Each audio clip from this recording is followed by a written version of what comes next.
माघ मास शुक्ल पक्ष जया एकादशी व्रत कथा। अर्जुन बोले, हे भगवान, हे मधुसूदन, आपने माघ के कृष्ण पक्ष की अष्टतिला एकादशी को अत्यंत सुंदर वर्णन करते हुए सुनाए। आप स्वदज, दंडज, उदिज और जरायुज चारों प्रकार के जीवों के उत्पन्न, पालन तथा नाश करने वाले हैं। अब आप कृपया करके माघ शुक्ल पक्ष एकादशी के विषय में भी बतलाइए। इस एकादशी का क्या नाम है तथा इसके व्रत का क्या विधान है, इसकी विधि क्या है, इसका व्रत करने से क्या फल की प्राप्ति होती है और इनमें कौन से देव का पूजन किया जाता, कृपया यह सब विधि पूर्वक कहिए। श्री कृष्ण कहने लगे कि हे अर्जुन, माघ शुक्ल एकादशी के दिन आने वाली एकादशी को जया एकादशी के नाम से जाना जाता है।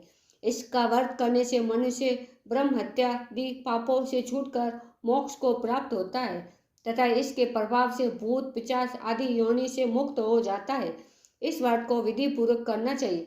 अब मैं तुमसे पद्म पुराण में वर्णित इसकी महिमा की एक कथा सुनाता हूँ। जया एकादशी व्रत कथा।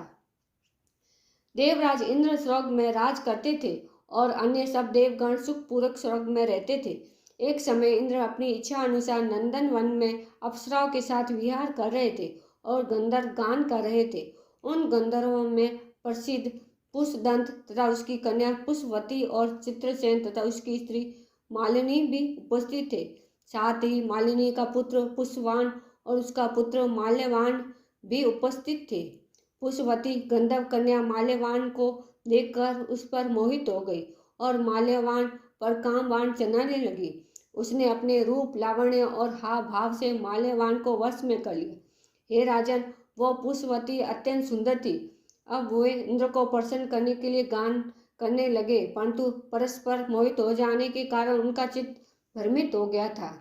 इनके ठीक प्रकार न गाने तथा स्वर ताल ठीक नहीं होने से इंद्र इनके प्रेम को समझ गया और उन्होंने इसमें अपना अपमान समझ कर उसको शाप दे दिया। इंद्र ने कहा, मूर्खों, तुमने मेरी आज्ञा का उल्लंघन किया है, इसीलिए तुम्हारा धिक्कार है। अब तुम दोनों स्त्री पुरुष के रूप में मृत्यु लोक में जाकर पिशाच रूप धारण करो और अपने कर्म का फल भोगो। इंद्र का ऐसा श्राप देखकर सुनकर वह अत्यंत दुखी हुए और हिमालय पर्वत पर दुखपूर्वक अपना जीवन व्यतीत करने लगे। उन्हें गंध, रस तथा स्पर्श आदि का कुछ भी ज्ञान नहीं था। वहाँ उनको महान दुख मिल रहे थे। उन्हें एक क्षण के लिए भी नींद नहीं आती थी। उस जगह अत्यंत शीत था, इससे उनके रोंगटे खड़े रहते और मारे शीत के दांत बजते रहते थे। एक दिन पिशाच ने अपनी स्त्री से कहा कि पिछले जन्म में हमने ऐसे कौन से पाप किए थे जिससे हमको वह दुखदायी पिशाच योनि प्राप्त हुई। इस पिशाच योनि से तो नरक के दुख सहना ही उत्तम है, अतः हमें अब किसी प्रकार का पाप नहीं करना चाहिए। इस प्रकार विचार करते हुए वे अपने दिन व्यतीत कर रहे थे। देव योग से तभी माघ मास में शुक्ल पक्ष की जया नामक एकादशी आई। उस दिन उन्होंने कुछ भी भोजन नहीं किया एवं अच्छे अच्छे कार्य किए, केवल फल फूल खाकर ही दिन व्यतीत किया और सायंकाल के समय दुखी अवस्था में पीपल के वृक्ष के नीचे बैठ गए। उस समय सूर्य भगवान अस्त हो रहे थे। उस रात को अत्यंत ठंड थी, इस कारण वह दोनों शीत के मारे अति दुखी होकर मृतक के समान आपस में चिपटे हुए पड़े रहे। उस रात्रि को उनको निद्रा भी नहीं आई। जया एकादशी के उपवास और रात्रि के जागरण से दूसरे दिन प्रभात होते ही उनकी पिशाच योनि से उन्हें छुटकारा मिला। अत्यंत सुंदर गंधर्व और अप्सरा की देह धारण कर सुंदर वस्त्र आभूषणों से अलंकृत होकर उन्होंने स्वर्गलोक को प्रस्थान किया। उस समय आकाश में देवता उनकी स्तुति करते हुए पुष्प वर्षा करने लगे। स्वर्ग लोक में जाकर दोनों ने देवराज इंद्र को प्रणाम किया। देवराज इंद्र इनको पहले रूप में देखकर अत्यंत आश्चर्यचकित हुए एवं पूछने लगे कि तुमने अपनी ये पिशाच योनि से किस प्रकार छुटकारा पाया, अतः हमें ये सब बतलाइए। माल्यवान बोले, हे देवेंद्र, भगवान विष्णु की कृपा और जया एकादशी के व्रत के प्रभाव से ही हमारी पिशाच देह छूटी है।